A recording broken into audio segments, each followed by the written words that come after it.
విహారయాత్రకు వెళుతోండగా విషాదం, నడి రోడ్డుపై సజీవ దహనం, వైద్యం కోసం వెళ్లొస్తుండగా ప్రమాదం, క్రిస్మస్ వేడుకలకు వెళ్లి వస్తుండగా అనంతలోకాలకు.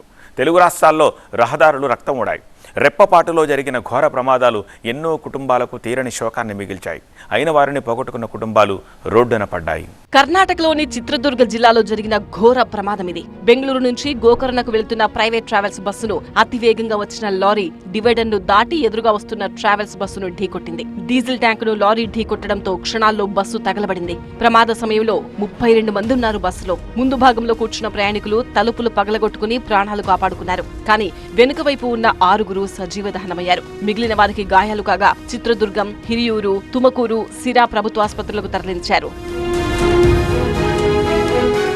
కాలేజ్ విద్యార్థులు ప్రయాణిస్తున్న బస్ మహబూబ్ నగర్ జిల్లా పెద్దాయపల్లి దగ్గర బోల్తా పడింది. ముందు వెళుతున్న కార్ సడన్ బ్రేక్ వేయడంతో బస్ కంట్రోల్ తప్పింది. కారును తప్పించబోయి ట్రక్కును ఢీకొని బస్ బోల్తా పడింది. నారాయణపేట్ జిల్లాలోని ఒక జూనియర్ కాలేజ్ కు చెందిన 40 మంది ఇంటర్ స్టూడెంట్స్ విహారయాత్ర కోసం హైదరాబాద్ వస్తుండగా ఈ ప్రమాదం జరిగింది. ఈ ఘటనలో 10 మందికి గాయాలయ్యాయి.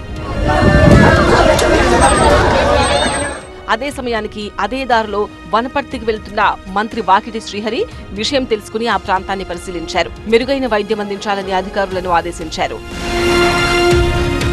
మహారాష్ట్రలో జరిగిన ప్రమాదంలో కొమురం భీం ఆసిఫాబాద్ జిల్లా కాగజ్ నగర్ కు చెందిన ఒక కుటుంబం ప్రాణాలు కోల్పోయింది. వైద్యం కోసం నాగపూర్ వెళ్లి వస్తుండగా దేవాడ సోండో సమీపంలోని బ్రిడ్జ్ పై నుంచి కారు కింద పడింది. 3 మహిళలు, ఒక బాలిక ప్రమాద స్థలంలోనే చనిపోయారు. మరో 2 పరిస్థితి విషమంగా ఉంది.